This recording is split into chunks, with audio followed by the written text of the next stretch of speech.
We are live. We are live.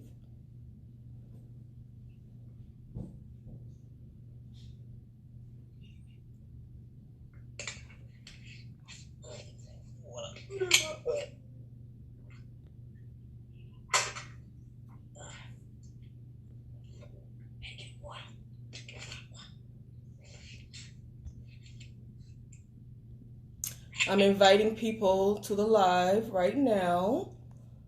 I'm super excited about this show and nervous at the same time. That means it's going to be good. I'm nervous because I got my great peers with me. And I love talking to guys like you because I have 50,000 questions. Oh, Lord, now I'm nervous. And Joy, I'm always calling you and texting you.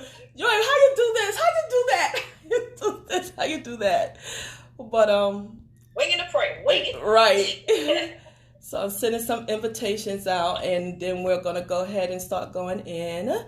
I just want to get at least a couple people up here following before we start. Look, I'm inviting people, and I can't even see, and I refuse to put on my glasses because y'all not gonna see me looking old around here. Y'all not gonna catch me slipping. I wear my glasses when nobody looking. We're almost there. Don't want no driving. We're almost there.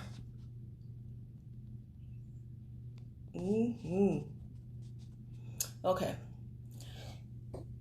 Hi, Nikki. Hi, Jessica. Welcome. Today we got a super great show today. We are recording live the Sabrina Marie show. This is an actual show that we're recording today. So I'm super excited about doing it. It's different. I'm nervous about it. I hope it turns out right. But I have some great guests here today. So you guys will be able to see them after the show has been recorded, edited properly. But you'll get a gist of the behind the scenes of what's going on, of the pre-taping, of how we're doing things with the new climate. You guys are inside. Are you here? Okay. Because we're getting ready to start. And I just want to make sure we got some good guests in here that catch the wave.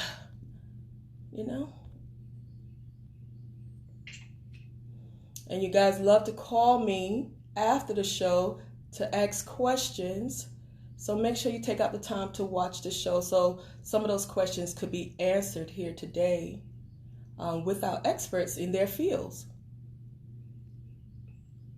Okay. All right. And I'm going to start recording this show now.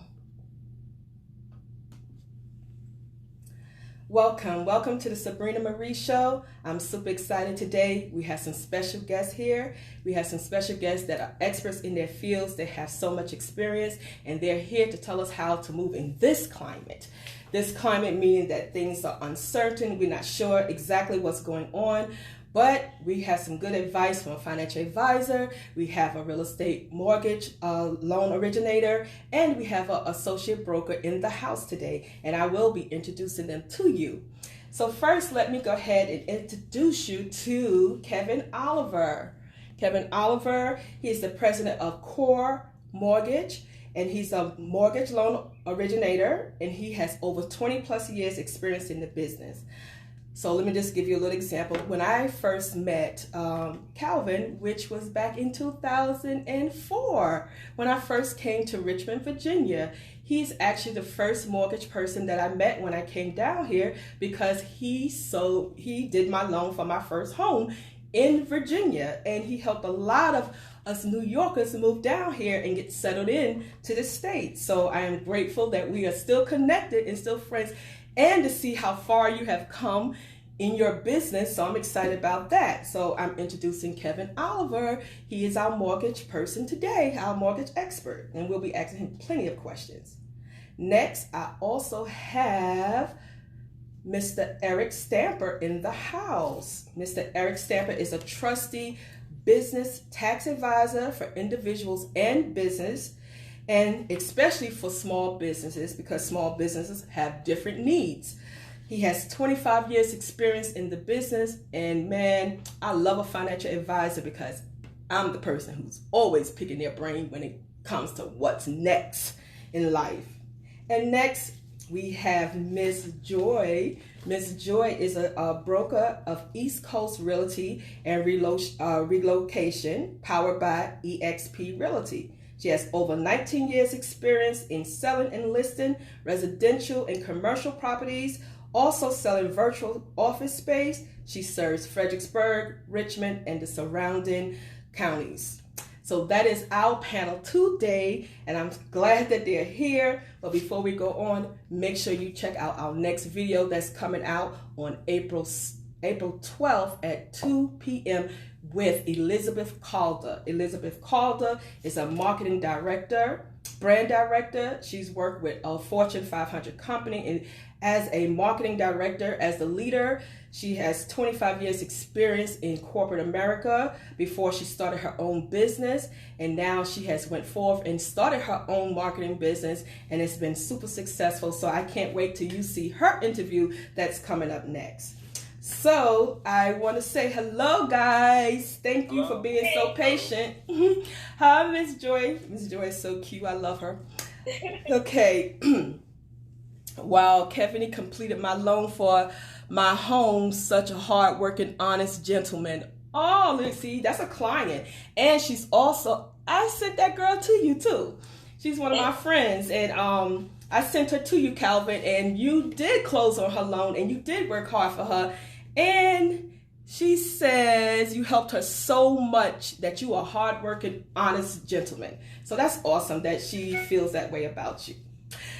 So let's go into it. How you guys doing? Say hello. Hey. Hello. They can hear you, but they can't see you. They'll actually get to see the show later. Okay, hey. Miss Joy said hello.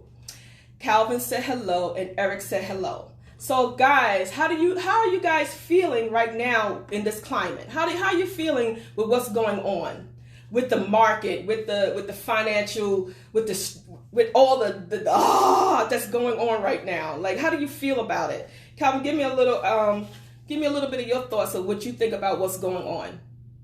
So I think right now, with the uncertainty in our marketplace, we have to stand out and be the voice of reason, and also be the people to educate our clients in terms of what's going on, why it's going on, and to at least give some sort of direction as to how long we think it might last and what things lie ahead for us. So that's my take. Just trying to be positive and optimistic as we get through this tough time. But I think our business, we're going to be the ones that help the country get back on course after the pandemic ends. Right, that's true. That's true. And what do you think, Eric? Much like Kelvin said, we just have to be the steadying force. Again, one, I think people are just fearful because of all the information and not a whole lot of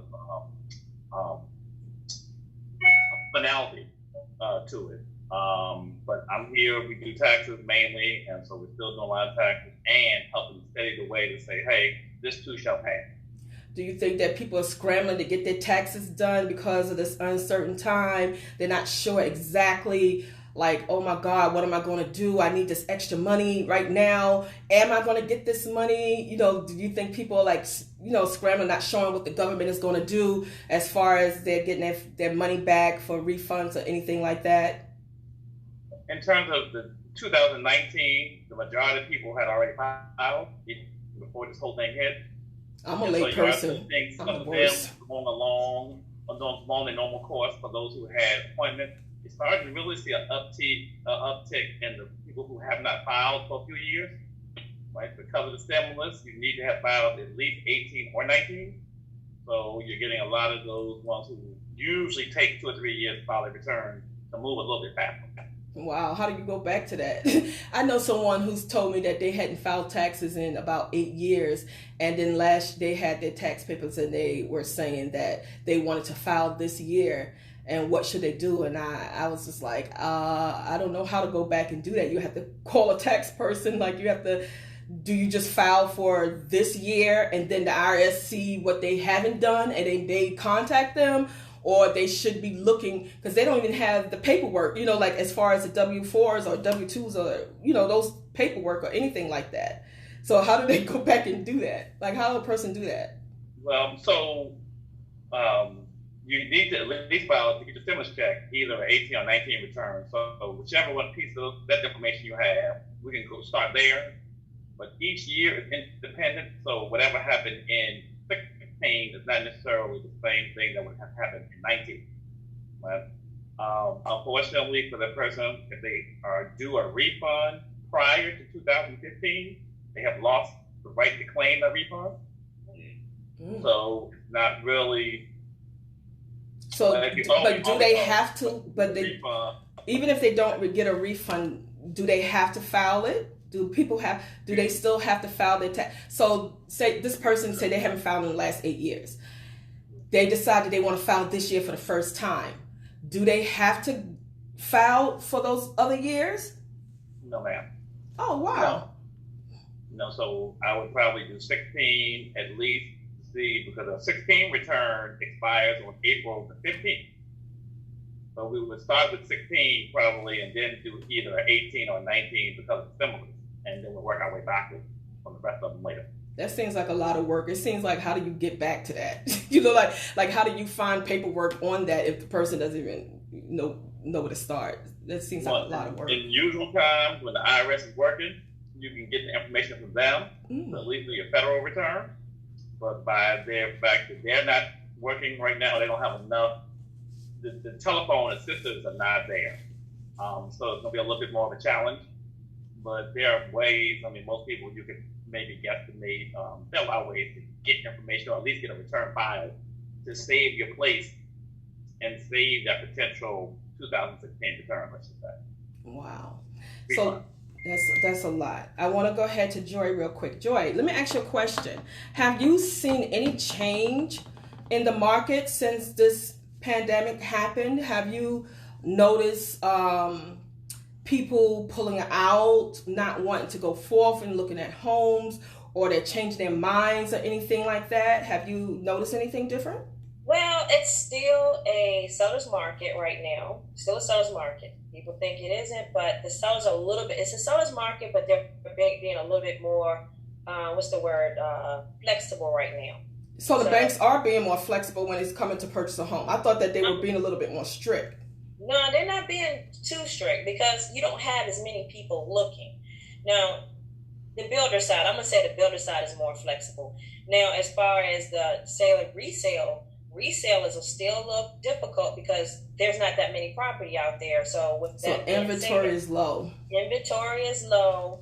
Like I have one of the agents that I work with, and her in-laws want to put their house in the market, and those are in-laws. So you have to be strategic on everything that you do because it's her in-laws. So I'm like, okay, they're getting a new construction. Can they move in with you? Let's be a little bit strategic because you don't want anybody, Lord forbid, cough, touch something, and get somebody sick. You can't be too sure.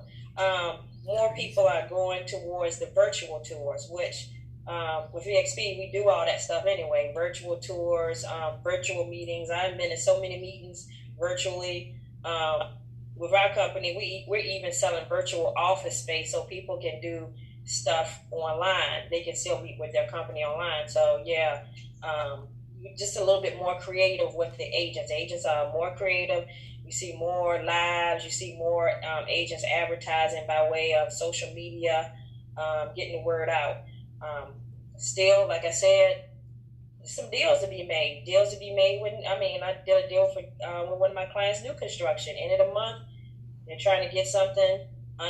Corporations are they still go by end of the month situation. So end of the month, corporations are trying to sell. Now, somebody that's individual, they may have a bottom line that they want to meet, but they have to take in consideration there's not as many people maybe looking.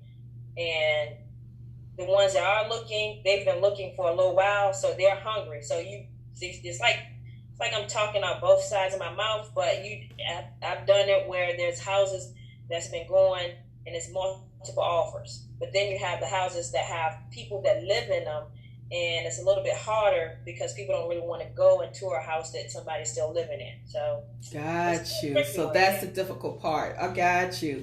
Now it makes sense. So do you think that this is going to be our new norm? Joy, do you think this is the new norm for real estate? Do you think like this is the direction that we're going to go in after all this has settled down and, you know, got a little bit under control and things like that? Do you think that this is going to be the new norm of how we do real estate? Well, I'm just going to talk from our perspective.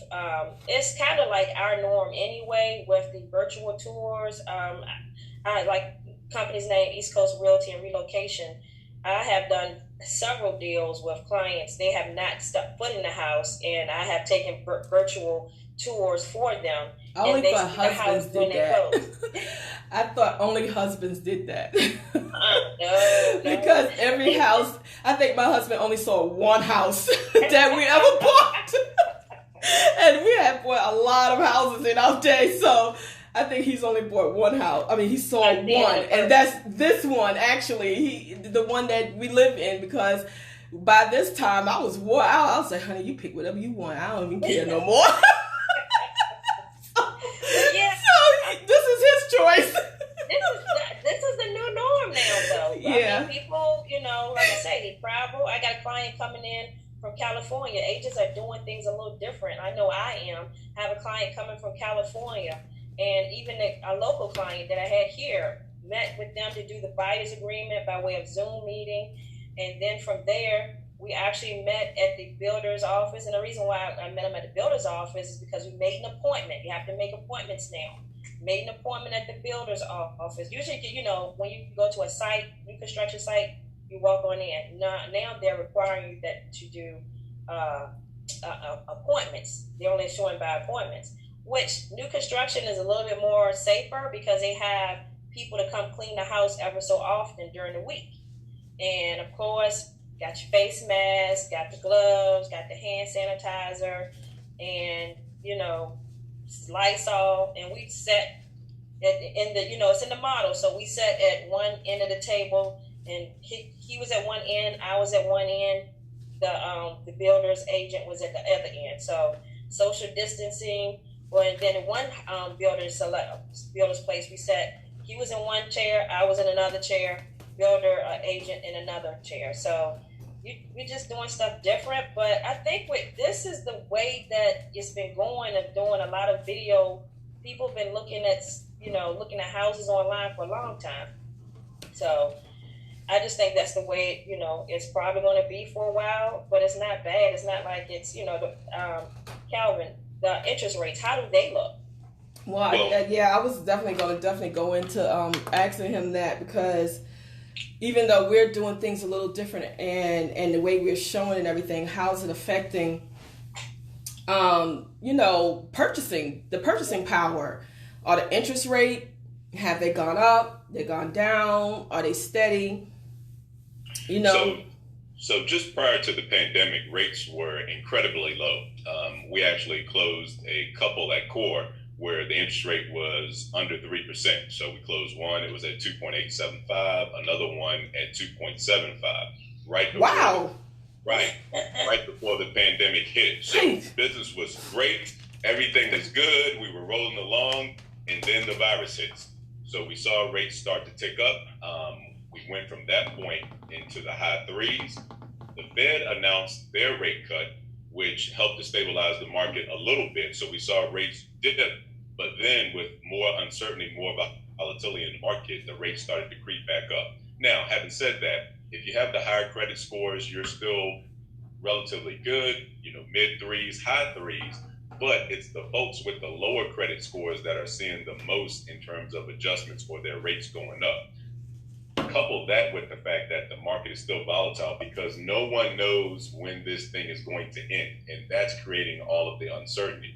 And so what we've seen is rates have spiked up for those who have lower credit scores, and we've also seen guideline changes, and I think that's been more of an issue than actually the rates themselves. Let's talk about that. What are the guidelines? What's going on with that? And I think that's kind of unfair. I mean, I get it. You know, the risk. No, the bank doesn't want to take the risk. They don't want to take the risk of them losing their money and bottoming out and have that whole big crash like we had back in 2008 and 9, you know, when we went through all that and everything. So I get it. They're protecting themselves too. It's just so disheartening to see that someone who has been pre-approved kind of get their pre-approval taken away a little bit. You know, right. Or the interest rate changes, and if they're locked in, if they were locked in, would their rate change, like in the middle of this? Well, so some of the things that are very important, and I think it's incumbent upon us to educate the clients.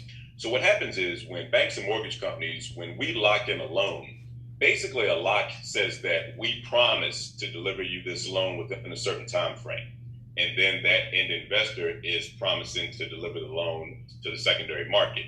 Well, what's happening now is with the volatility in the market, the rate locks, that's been a guideline change. So now all of our investors are saying, man, you cannot lock a rate until you, number one, have an approved loan with an appraisal in place. Oh, that's different from before when we would be able to lock a loan, write a contract, we could lock it right there on the spot.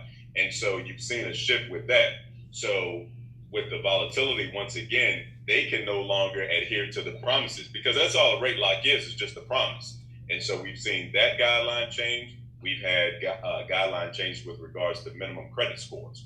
And so I've had some. So what are the minimum credit scores right now to be able to purchase a home? Some investors that have gone up to a 680, meaning that they won't do a loan unless the client's credit score is 680. Wow. I've had others who will go down still to 620. And I have one investor left that still will go down to a 580. But you have to ask yourself, how long is that going to last? Everybody else has made the shift. So you know it's just a matter of time. Right. And I think that not only myself, but the realtors, we've got to be honest with our clients and we've got to give them this information up front.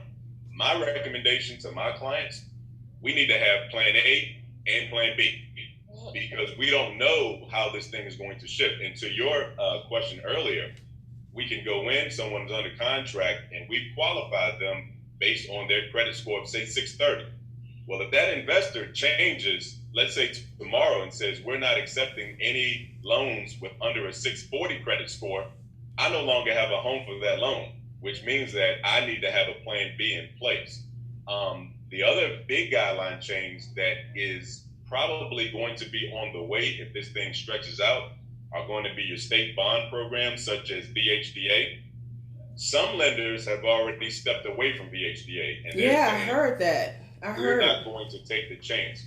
The reason for that is, and it's not just VHDA, but VHDA and most other lenders have a provision in place that says if you make a loan and that client misses one of their first 3 payments, you're on the hook.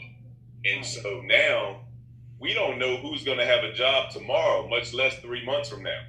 And so with that being said, lenders just don't want to be on the hook for those loans. So they pulled away from VHDA themselves. But at some point, something's got to give. And they're thinking that VHDA, some of the down payment assistance programs are going to also go by the wayside, at least temporarily. Right, and I'm sure that there's no money available right now. Well, there's probably no money available for like the down payment assistance programs right now. A lot of them probably are depleted. I do have a question. One of my guests asked, "Is this only in the state of Virginia?" As Calvin.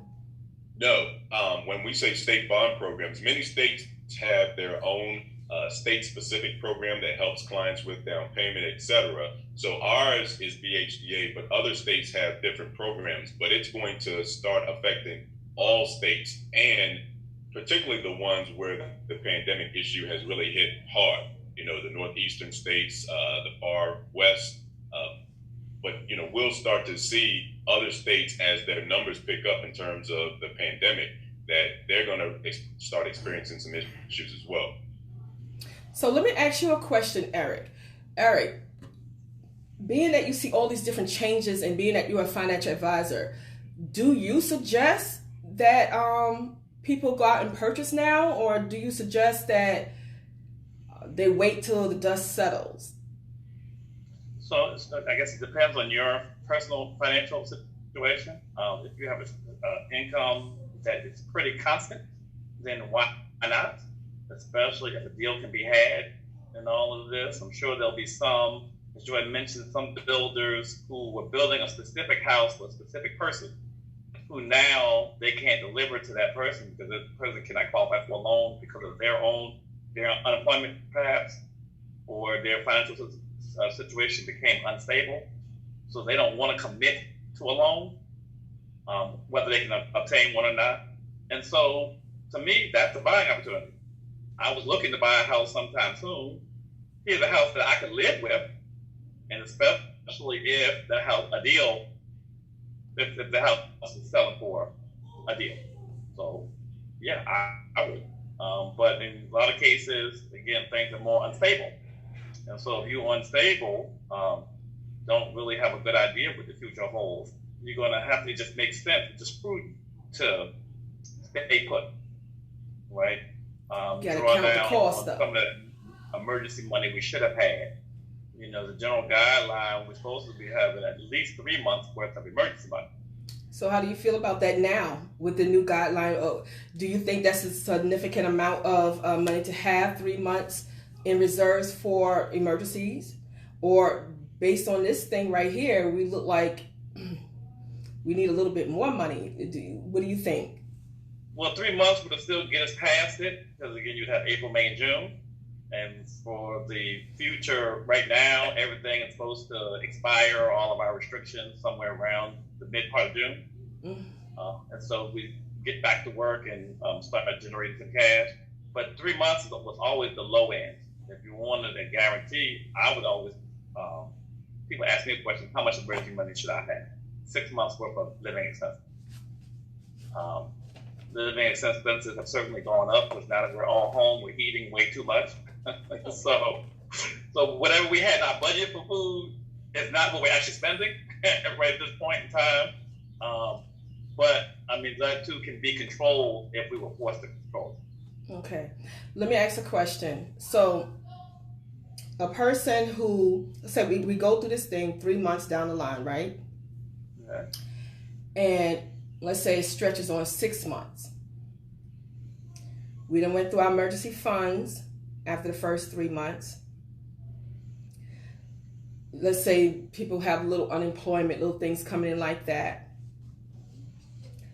What do they go into next? Do they go into their retirement fund? Do they go into their 401k plan just to live? Do they live off their credit cards? Like, what's next if there's no more cash and you barely get a little bit of unemployment coming in? Eric? So, yes, ma'am. Well, so your retirement plan, what I like to get people to see is your retirement plan. Yes, ultimately, you are starting to save for your retirement. But as we know, life happens in between. And so there are a lot of disruptions in life. Right? The most common one is paying for kids' college education.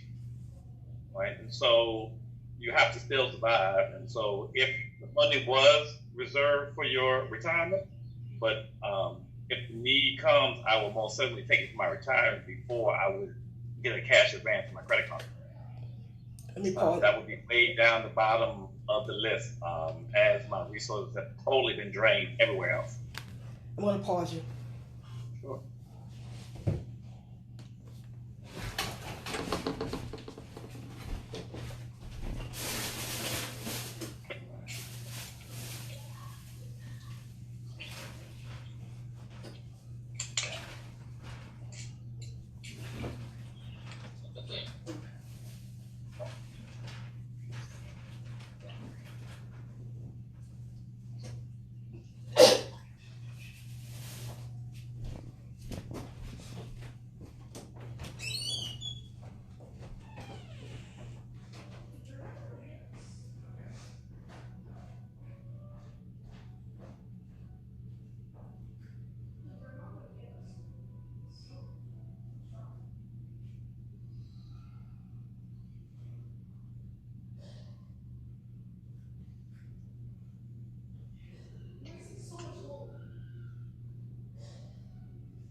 Okay, guys, I'm back. I apologize for that. I had to step away for a quick second.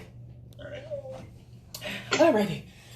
And let's go back to recording.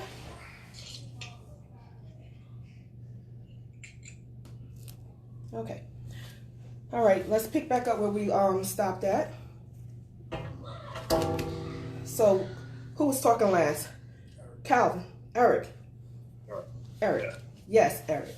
So I was asking a question about what's next. Once you spend all your cash money, you don't have a regular income coming in, and all you have is things like, college fund. You have your credit cards. You know your 401k plan. You have things like that. What do you do next? Like, you're finished. There's no more money coming in. Like, how am I supposed to live? Because a lot of people want to know that. So, certainly, as your cash is drawing down, hopefully you were making some of those decisions. So you didn't wait till you were totally out of cash. As we know in life, when we need something, it takes longer than when we just doing it just because. So start drawing down on that 401k or that college savings account, which I would do way before I would do cash advances on my credit card. So you would go to the college funds first before you start to use your credit card. If you have college fund for kids put to the side, then let's say, okay, we've done that, because we don't know how long this thing's gonna last. Let's say it lasts a whole year. We don't know. Right. And so, okay, the college fund. So the credit card should be the last thing you should do at this point. That's what you're saying. Yes. Okay. Yes. One, because of the interest rate on them. But two, eventually, again, if you're not having the income coming in, how are you going to pay the bill that comes next month? Right. And eventually it'll ruin your credit. And so that house you were considering buying sometime soon, now it's pushed back 2 or 3 years as you lead back into repairing your credit, putting your piece in your life back together. Got you. Somebody's asking a question. They're saying our 401k plan is going down during this pandemic. If so, why is that? Why is that? And will it go back up? Okay. Most 401k plans are mutual fund based. A mutual fund is a collective investment from all of us together. They put our money together and would buy a serious stake in big, larger companies. But if the stock price of those companies are going down, the value of our 401k or any of our investments would be going down. And so it rises and falls basically with how the stock market is rising and falling. Right now, it seems to be a jittery thing, as Kelvin mentioned earlier. It's up one day a whole lot, and then down the next day a whole lot. And it's just every day depends on the day. And so it just goes to prove that it's hard to time the stock market. And so as you see, when you're on different age horizons, should change your investment objectives. So speaking of the stock market, should people be investing now? Like, should they be purchasing some stocks? Disposable income. The hardest thing about it being in a stock market is you are waging a bet on one particular company or another. So most average people don't have the wherewithal to be in the stock market per se, and that's why you have mutual funds. Mutual funds help us to collectively invest in a diverse pool of things. If I want to get in the stock market myself and I decide Philip Morris is a good deal, then I have enough resources to buy me 4 or 5 shares of Philip Morris. Not enough to change my investment dynamic in it. Versus if I put that same money in a mutual fund, now I have a small piece of hundreds of companies. So there's somebody, a fund manager at the mutual fund, who's determining that, oh no, Philip Morris stock is going down now, so they're going to take some money out of that and move it towards healthcare, which may be rising in this environment. Because again, we know pharmaceuticals and whatnot, we're depending on them to help save us. So that's what makes a mutual fund probably more apt for the average person. So the average person should be putting funds in their mutual funds right now instead of purchasing single stock. I mean, as a suggestion. Is that the way that they should be looking? One, because limit the risk. Then 2, because again, with averaging, somebody's helping you determine the whole landscape. Instead of you sitting in front of your computer all day long trying to figure out who's the next Apple. Right? So there's somebody who does that, and again, we can have a bigger stake in Apple if, let's say, the 5 of us pooled our money together and buy Apple stock. So that would make us a small mutual fund. Got you. But when you think of a mutual fund and you've seen the advertisements for T. Rowe Price or Vanguard or Fidelity, they have billions of dollars at their disposal at any one time. So when they decide to invest in different sectors, they can really do it in a meaningful way. Unlike if I had to buy stock today, I might could buy, get 5 shares of Philip Morris and that's it. Right, got you. So basically, you get more bang for your buck when you go through mutual funds instead of buying a single stock. Correct. For the average person who doesn't have a lot of money to really put out there like that. Correct. Awesome. That's some good advice. You had a lot of questions about that. A lot of people's interested in what you had to say about the mutual funds and the stock. And I'm going back to see if I see any more questions as you're talking. Go ahead. Well, one last thing about your 401k. If it seems to be going, if you look at the value of it and the value is lower, I mean, it's really like your retirement plan is on sale. Right? And so we like to run to the dealer's New Year's Eve sale because we know everything is marked down. So we take everything we can scrounge together and run the dealers and spend it all. But now your stock is on sale and we don't think about it. We really think about jumping out. Right. So do you think that it's healthy for us to watch it right now so much or kind of just fall back and just, because I remember when I was watching my stock back in 2009 and 10, I was freaking out because I was like, oh my God, I'm losing all my money. I need to get up out this thing. And I did panic and I lost thousands and thousands of dollars because I panicked and I withdrew my money. I'm trying not to even look at it right now. And you should not. And so once you sold the 401k and took your money out, you actually realize your loss. Yeah. I was like, when you look at when you log on and you look and see, I had 5,000 yesterday and I have 3,500. That's an unrealized loss. Yeah. Stay there for 2 days. The value may go back up to 5,000. Right, and that's exactly what happened. As soon as I cashed out, the thing went right back up. I was so mad at myself. Right, and a lot of people are for that very reason. So, stay put. Don't get nervous just yet until it gets to a point that you really need the resource. How does the stock market affect the housing market?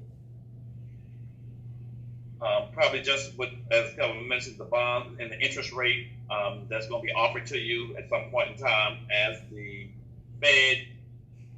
Federal Reserve kind of controls all the rates across the board. But as we're feeling better, or as the market is doing better, banks are more willing to lend money.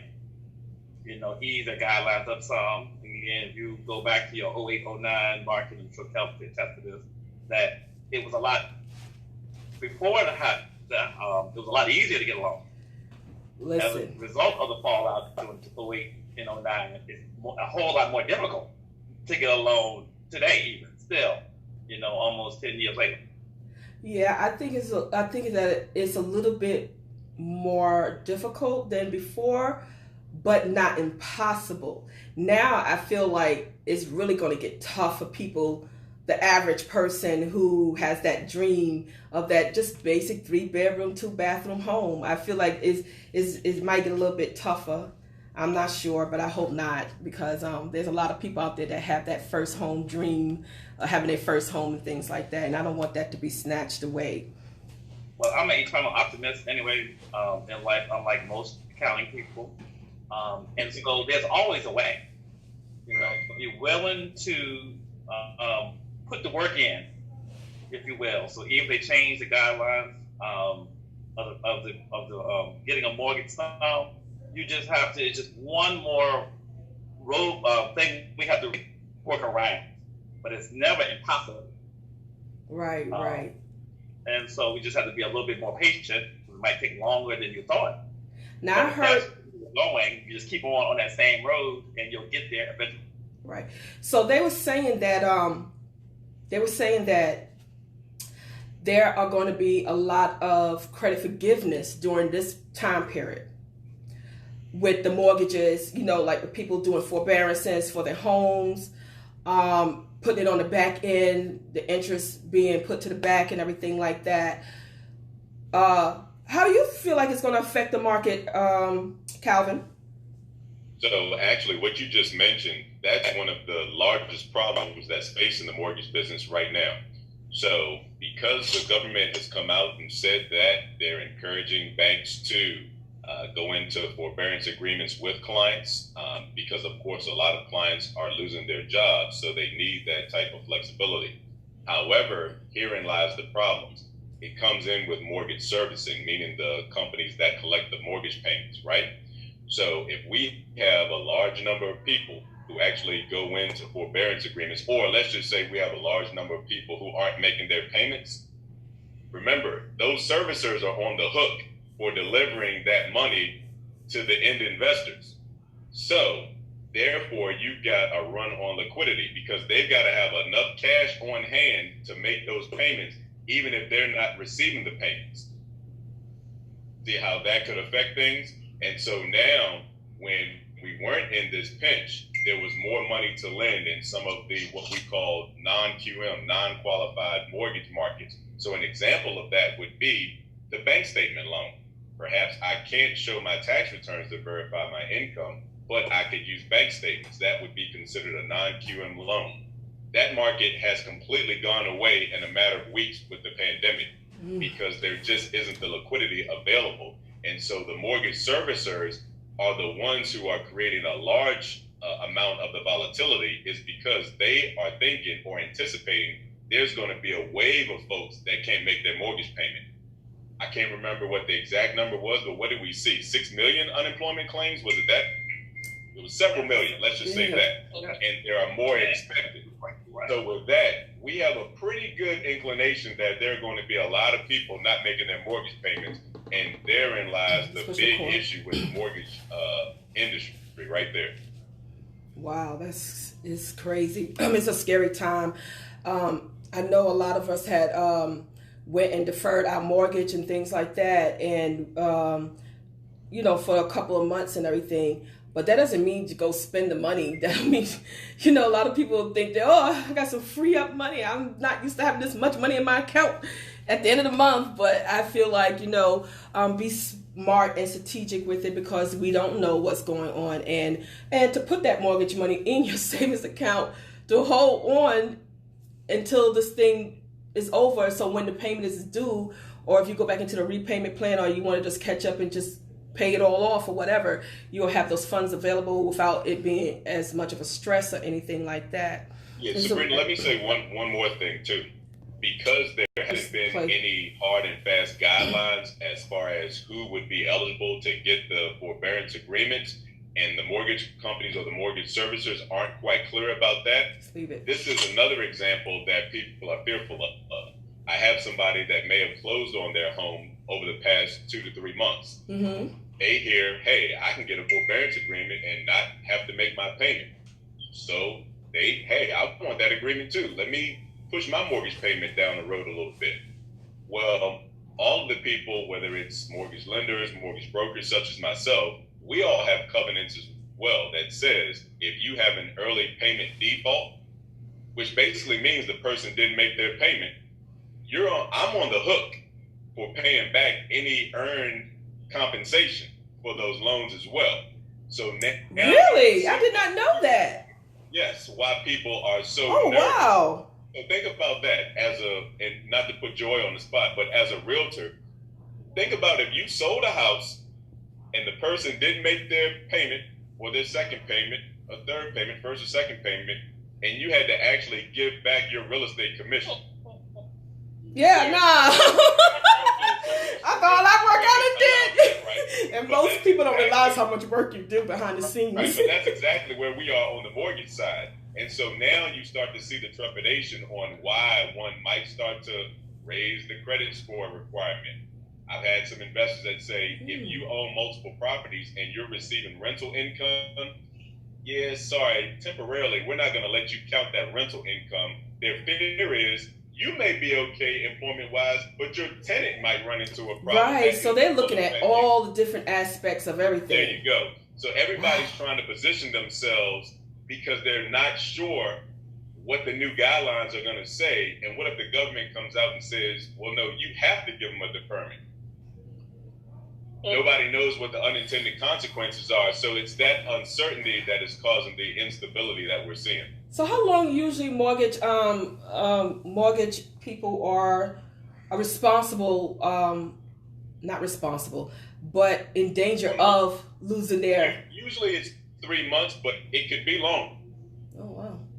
I didn't even know that. That's good information. I didn't even know that. That's good to know. And one other angle is financially, you should only apply for deferment or forbearance if you were really in a bad situation. Right.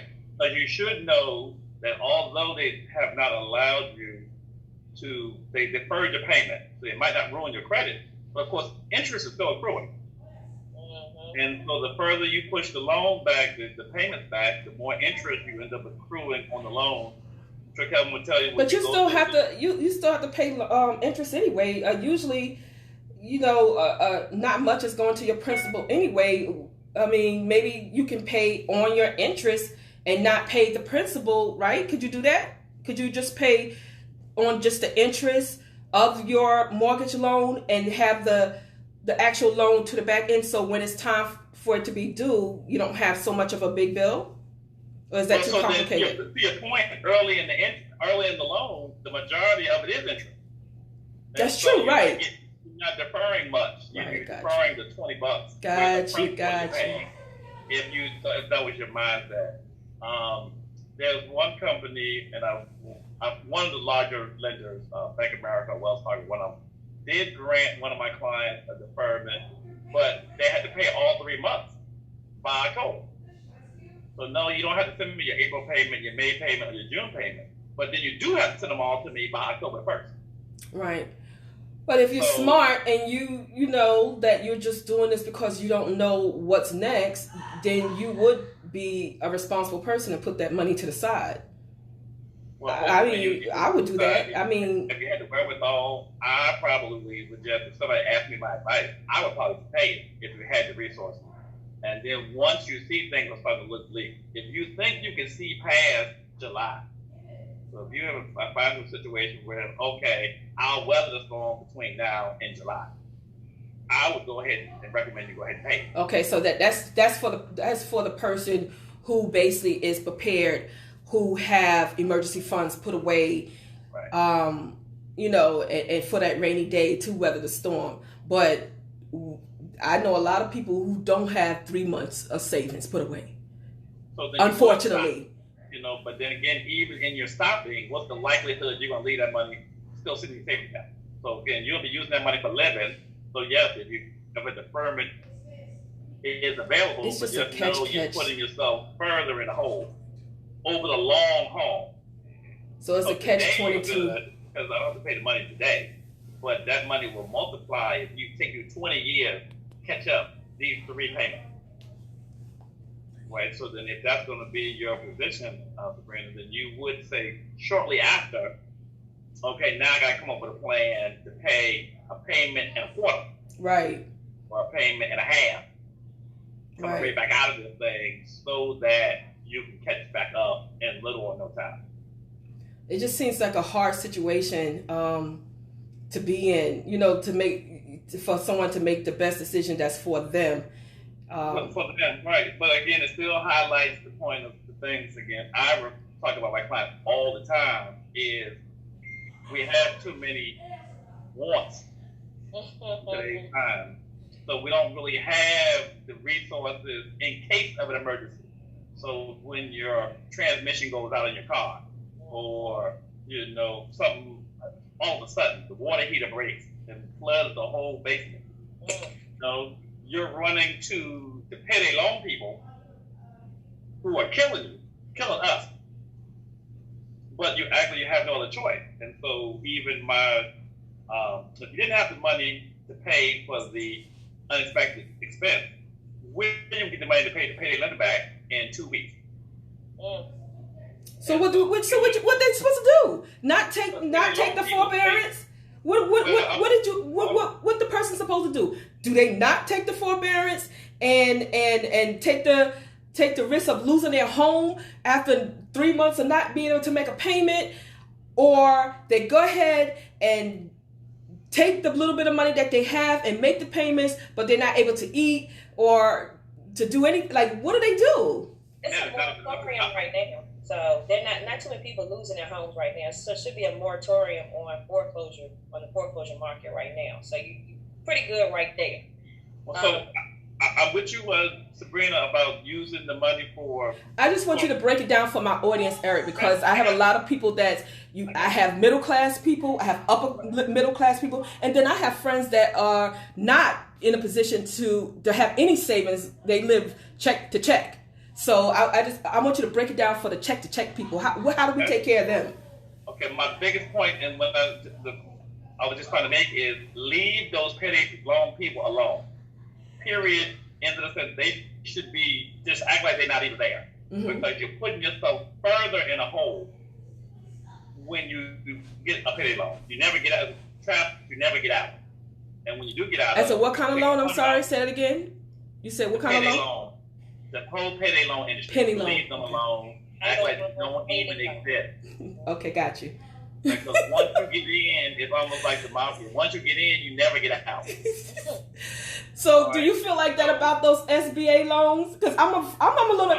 Okay. I applied. Don't get me wrong. I applied, and I haven't heard anything back as of yet. But I'm a little afraid. I'm gonna be very honest, because I don't have enough knowledge on this loan.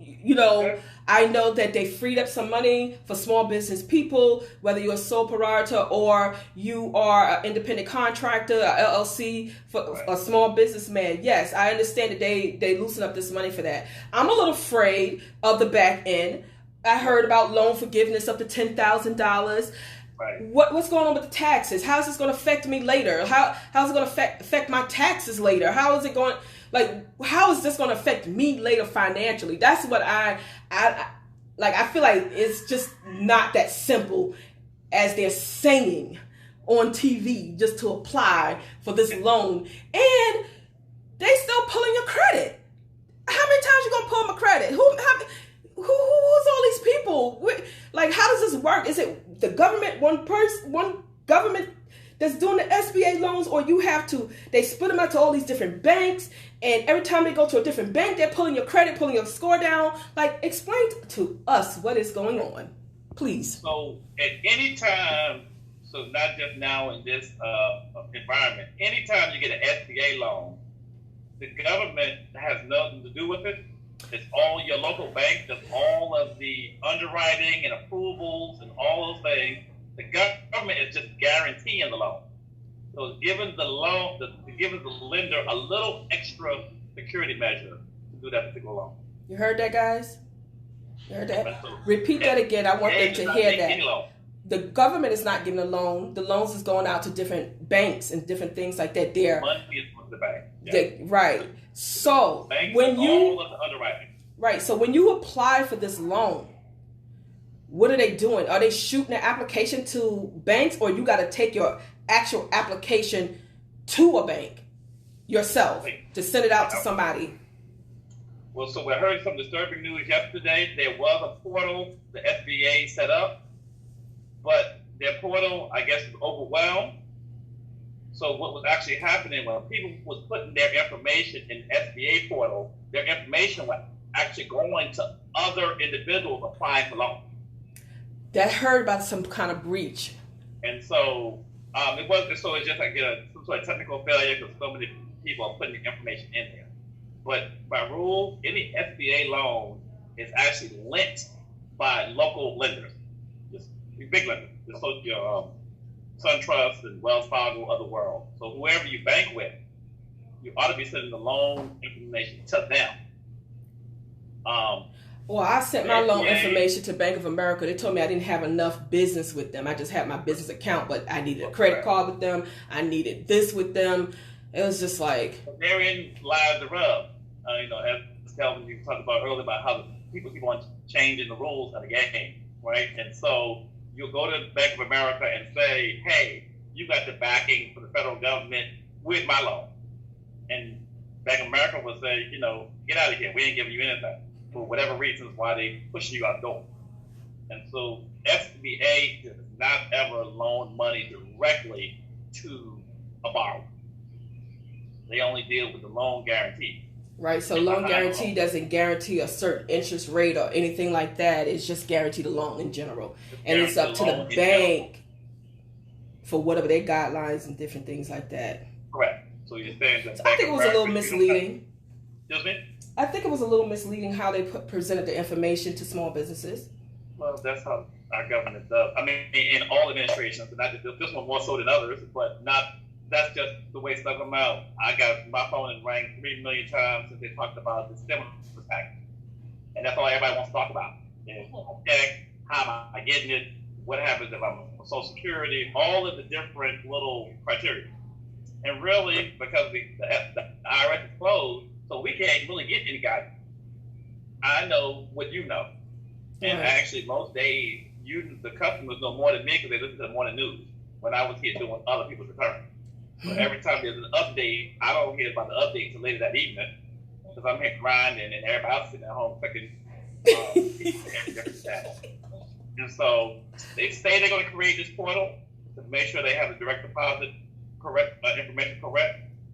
I would advise everybody, don't click on anybody's link to get to the portal.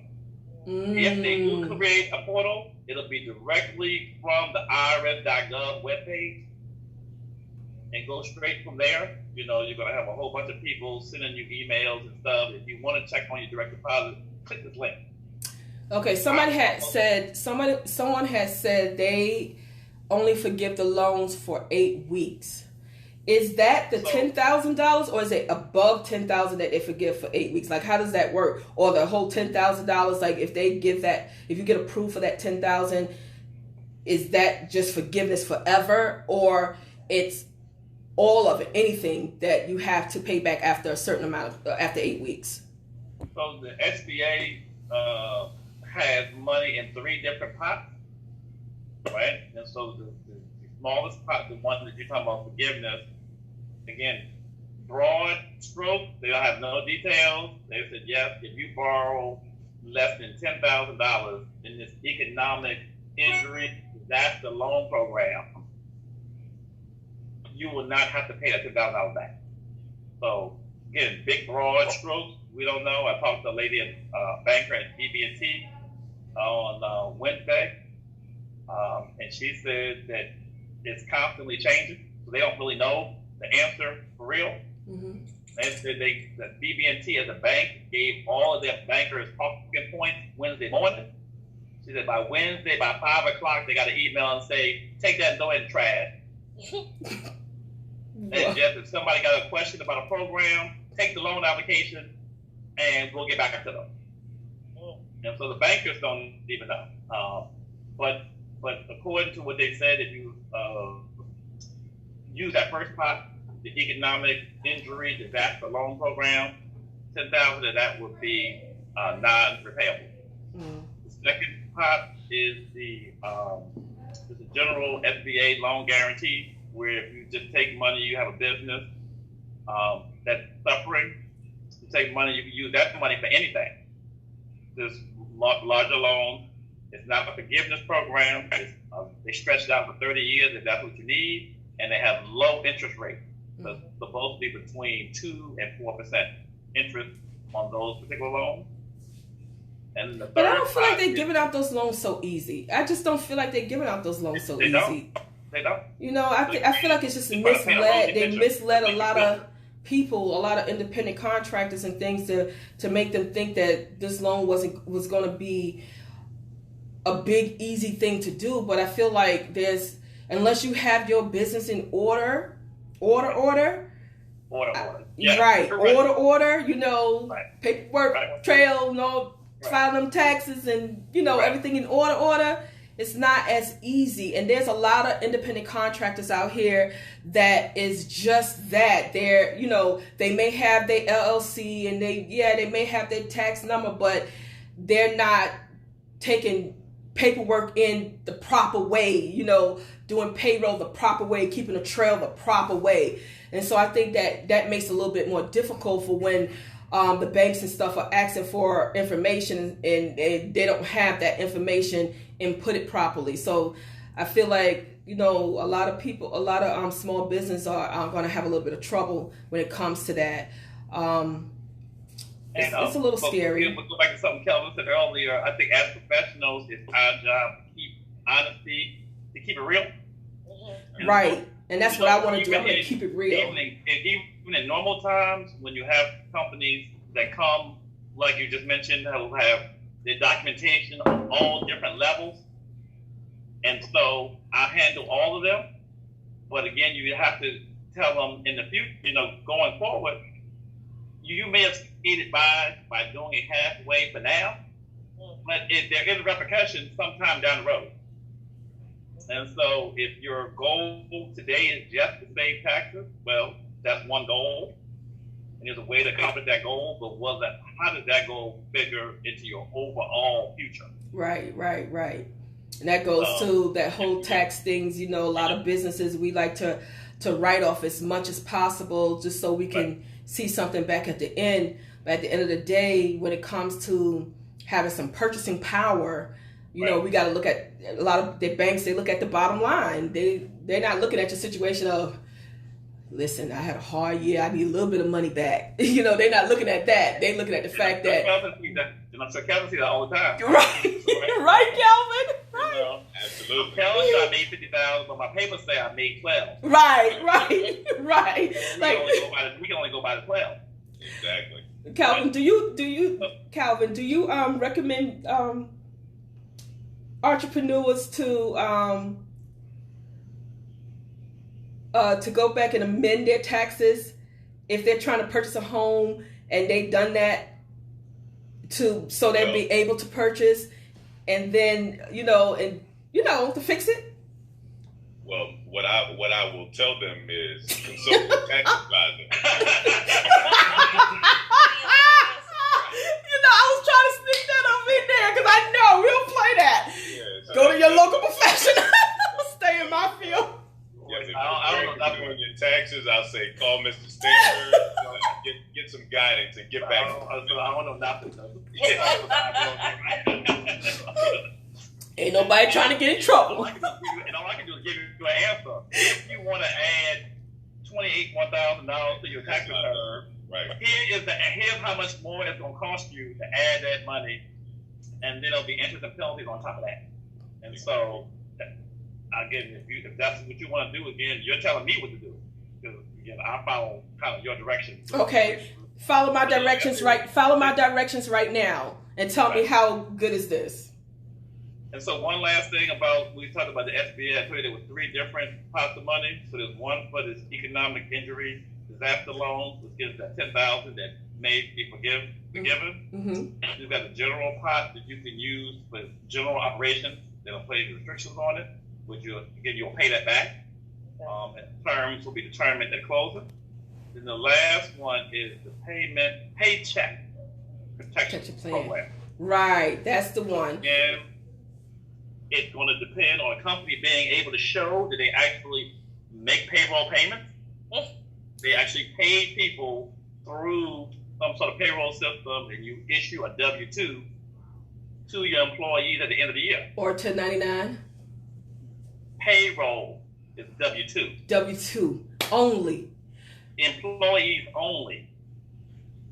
So you're an employee. So do they have to have a payroll system, or they can they have to have like went through SunTrust or ADT or things like that? They would have to have that.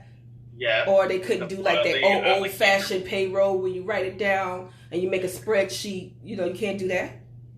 Well, you could probably initially submit that in, but when they confirm, don't laugh at me, Joy. Which again lies in a problem. Most SBA loans, again, under normal conditions, you cannot get an SBA loan unless you can verify your tax code.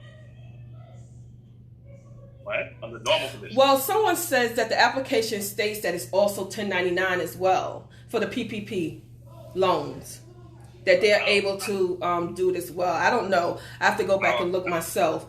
I will have to touch them on this one because the customer who just went through the process had to submit their last 4 quarterly reports. Yeah, wasn't it? You had to have under 500 employees. Under 500 employees. Yeah. Did a business for, I think it was 3 years or something. And in order for it to not be paid back, you have to prove you spent 75% of that money on either payroll taxes, benefits, health insurance, whatever, rent, and utility. So it's 75%. I was wondering, just because I'm just doing some numbers and stuff. Right. But I was wondering what the percentage was. Thanks for telling me that. 75%. Y'all hear that? 75% of it. If you're going to do PPP. You use that last category. Okay.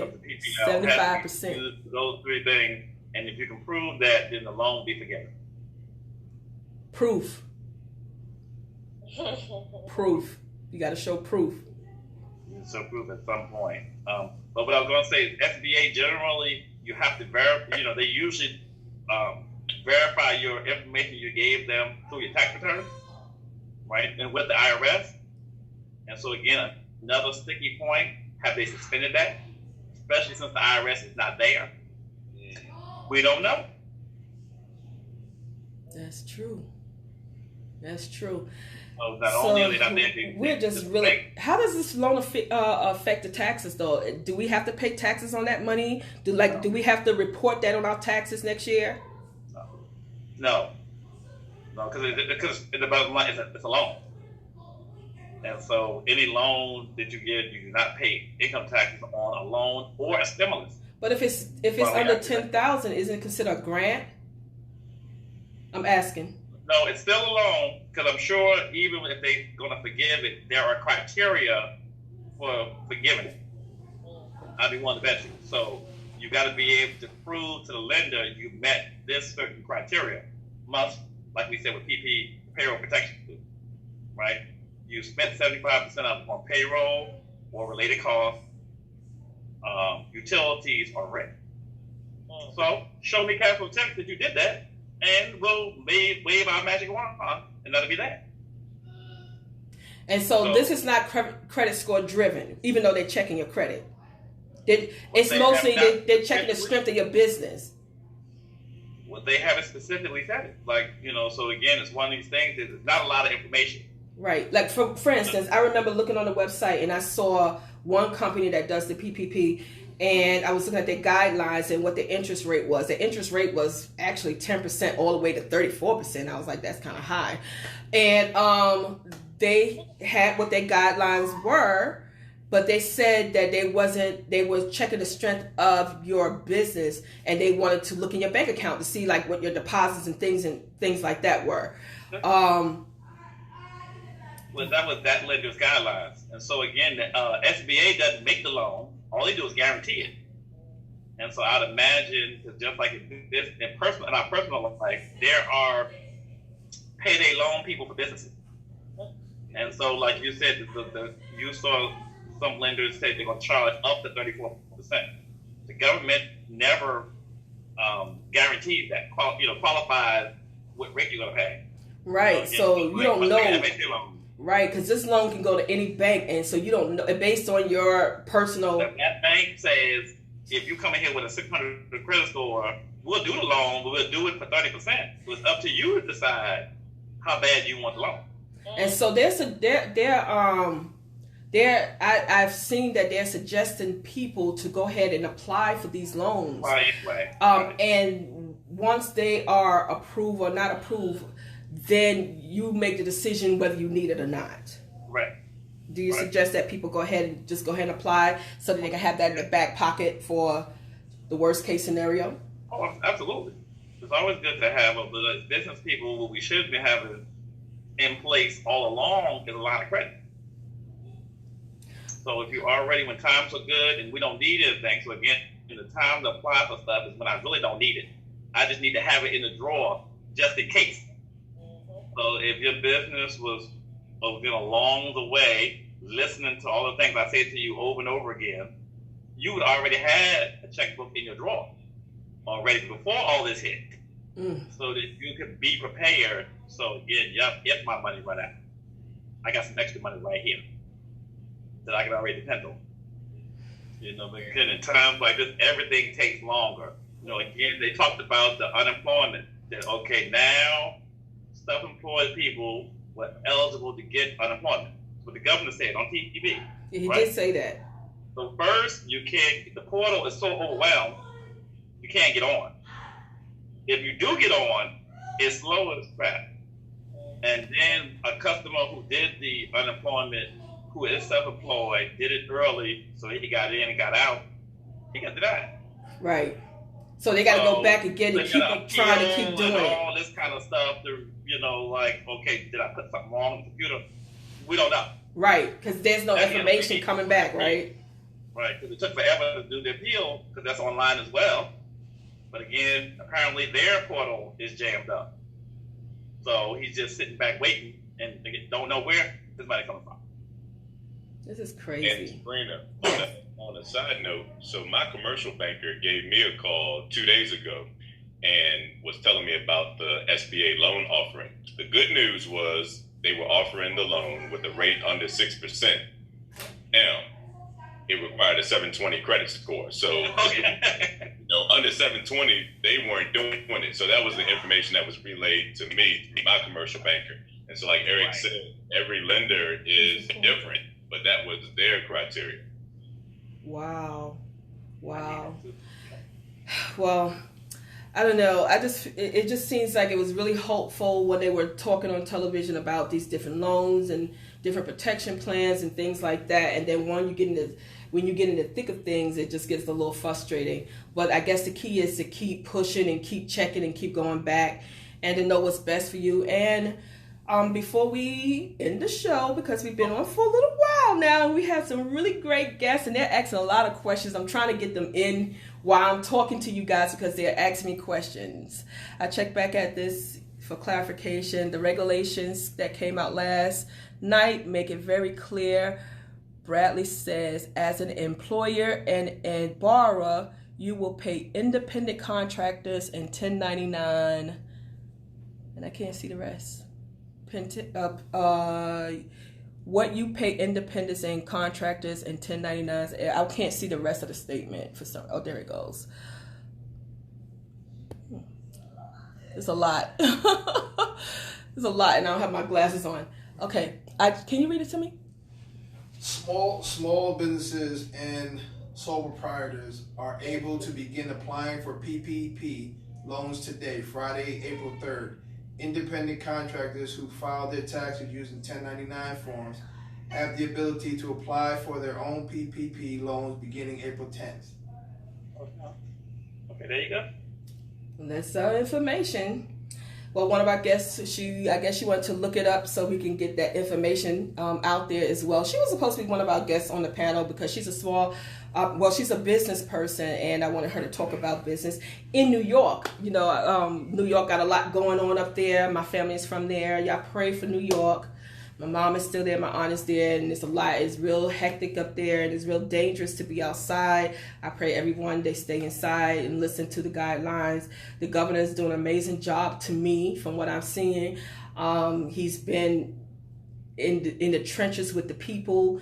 So, you know, we're just praying for everyone in New York, and we're praying for people around the world. For here, we're all in quarantine right now. We're doing things different, and, you know, it's a little different, but we're going to get through this as a people, and we need to stick together and make sure we're still connecting with one another. A lot of us are introverts, and we like to be alone, but that could be a little dangerous. So, you know, for your mental health, make sure you're checking in with your family, your friends, and don't shun anyone away. You know, just send back a text, hey, I'm good, you know. You don't have to be a lot, but be careful. Watch what you're eating at home. Everything. Right, Everything. You gotta watch what you eat at home. You know, you want to get caught up in that refrigerator and all the junk food. Make sure you take your medication. Make sure you're taking care of yourself. Make sure you're washing your hands and everything. And pay attention to your body. If you need to call the doctor because you feel something that's not normal or feel a little different, don't be afraid to call the doctor and talk to them and give them your symptoms and everything, because we want you to be safe. I want to take this opportunity to thank everyone for tuning in to the Sabrina Marie Show. We have such an informative show today. I got a lot out of it. I can't wait to turn back and look back at this show and to go over it again, to get some good information so I can jot down some notes for my personal financial health, because like I said, I'm a financial person. I'm not a doctor, so I'm going to bring you financial health to you. I'm going to stay in my field. So I'm super excited about what you guys shared today. You've been great. I'm so glad that you did connect with me to be able to bring this to the audience. We have a lot of people that call me and ask a lot of questions and different things like that. So this is a great tape to go back and to, you know, to see what fits for you, see what fits for each individual person. Calvin Oliver, like I said, he is the president of Core Mortgage, and he's a mortgage loan originator, and he has 20 years of experience. Calvin, give them your information of how they could reach you for business. Give them your social media and your business information so they can get in contact with you. Sure, you can reach me, Core Mortgage. We're located at 7400 Beaufort Springs Drive over in the Boulder, Suite 300. Phone number 804-564-5644. We're on all social media platforms, Twitter, Facebook, Instagram, LinkedIn, and email address koliver@coremortgage.com. And we're on the platforms as core_MTG. Excellente. And now, Eric, financial advisor. I love a financial advisor. How could they reach you? Probably the best reach me is go to my website. I'm a little slow on the social media uptick. I'm old. I can't. You're not on the website, right? Because I tried to find you. You're not on Facebook? Are you on Facebook? It's a page underneath my page. I can't figure that out why it's like that, but this is the best place is my website, VA First. That's V as in Victor, A as in Apple, FIRST.com. Awesome. And my email address, Eric at VA First, and the phone number is 804-222-3498. Awesome. And Miss Joy, come on, girl. This is my favorite girl. She's my little mentee. You know, I never had a female mentee before. I never. Mentor. She's right. My mentor. My mentor. She's right. Right. But I never had a female mentor before, so I love it. This is different. Go ahead. Give out your information. You can reach me on Facebook, of course, Joy Boykins. Joy Boykins. Joy is spelled Joie. Get that right, because I always mess up like that. Go ahead. Yeah, drop the Y and I. Joy Boykins at exprealty.com is my email address. Yeah, Facebook. I'm like Eric, I'm old school. Just give me a call, 804-248-0109. 804-248-0109. And yeah, just give me a call or go to my webpage, Facebook, and hit me up. I'm on Instagram too. Joy Boykins. And it's only one way to spell joy. JOIEBOYKINS. You got that. We had an awesome panel today. They did an awesome job. I hope they answered your questions. If you have anything else that you want to ask, send your questions in to me. I will go ahead and forward those questions to the professionals with your information, and maybe you guys could connect and do business together. I'm so happy to see you guys. Thank you for tuning in to the Sabrina Marie Show, and I can't wait to see you again. You have a great day. Thanks, Sabrina. I'm just going to pause for a second. Okay. Hi, guys, on Facebook. Thank you guys for tuning in. I see a lot of you tuned in. I got a lot of questions in there. I thank you guys for coming through. And once the show is ready to be up, you guys will be able to actually see the full footage of what have happened for today. And I'll catch you again later.